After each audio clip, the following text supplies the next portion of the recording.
Welcome to another weekly edition of the Best Way to Smoke News, sponsored by Cali Guy. Stop smoking spit, people. No And it's drip being lip. presented to you by Serpo Jr. Big J. Yep. And those of you that love to visit Las Vegas and the people that stay in Vegas. Las Vegas Pop Friendly Hotel um hopes cannabis law changes. A hotel that would allow patrons to smoke marijuana in some rooms opens on Friday, despite questions if it's actually legal to smoke on the property.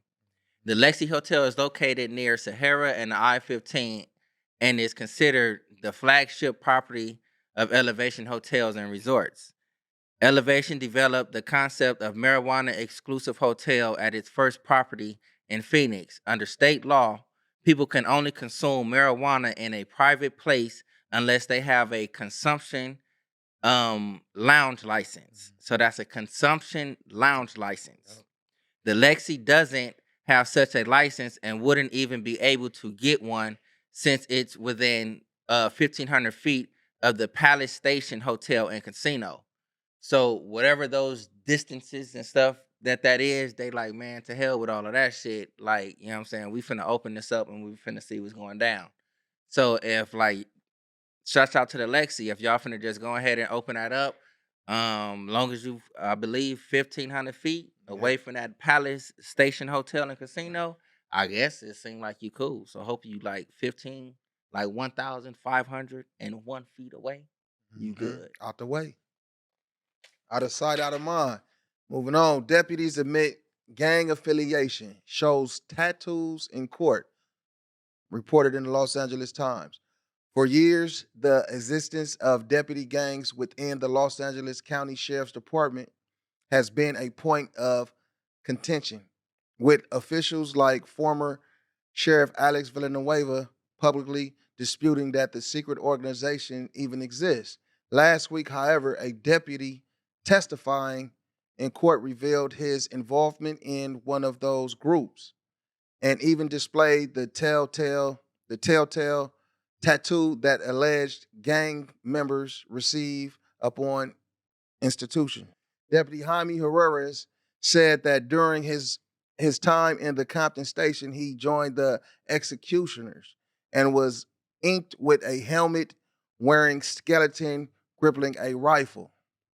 Villanueva has long asserted that groups don't exist, going as far as to send the Los Angeles County Board of Supervisors a cease and desist letter telling them to stop using the term. I remember we did news about that maybe like a year and a half ago and shit though. You know what I'm saying? Going into this. Mm-hmm. Um, However, the Civilian Oversight Commission found the groups do exist and that those who have spoken up about them have been retaliated against. So it's like, man, that shit is still going on, and it been like that. It been like Yeah. that. It been like that. Yeah, it's crazy because it's like now you want to try to bring some light to it, but it's like certain damage and shit has already been Already done. done. You acting like a gang, you know what I'm saying? Yep. Like combating gang personnel on the streets. You know what Yep. I'm saying? If you know, you know. Yep. Oh. California Senate approves bill eliminating deadline for reducing old felony convictions to misdemeanors under Prop 47. So I'm guessing the July date is being extended. Hmm. On Tuesday, May 30th, the California Senate approved a bill eliminating the deadline by which people must apply to reduce old felony convictions to misdemeanors for low-level nonviolent crimes under voter-approved Proposition 47. Of course, the bill must be approved by the state assembly and signed by the governor, but this is a big first step.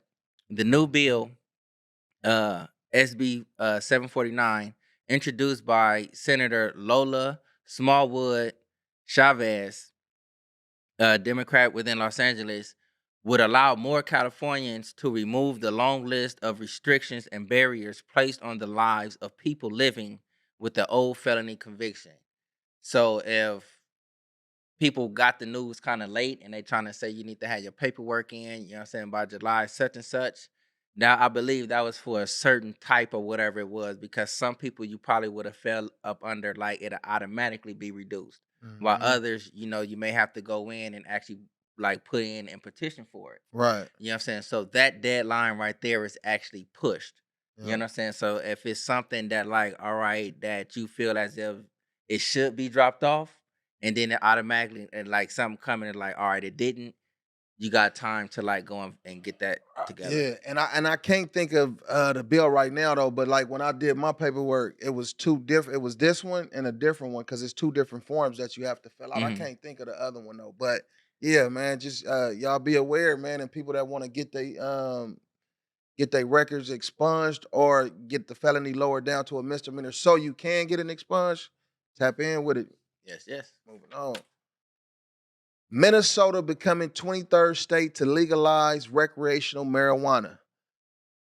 Minnesota has legalized recreational marijuana for adults, with the new law set to go in effect and has gone in, well set to go in effect August 1st.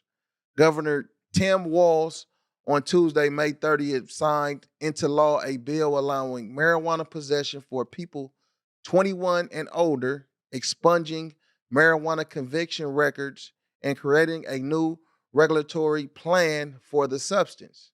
While marijuana will be legal to use, possess, and grow at home this summer, it will take a while longer for new dispensaries and businesses to open under the new licensing system. So here's another state it's another step in the right direction, in the form of cannabis. There's good weed, there's good green. They just got to be patient and wait to be able to sell that shit. You know what I mean? That's right. On everything. Moving on. Minnesota again. ATF reminds Minnesota gun owners of federal law after marijuana legalization. Despite legalization, the ATF is reminding gun owners to follow federal law.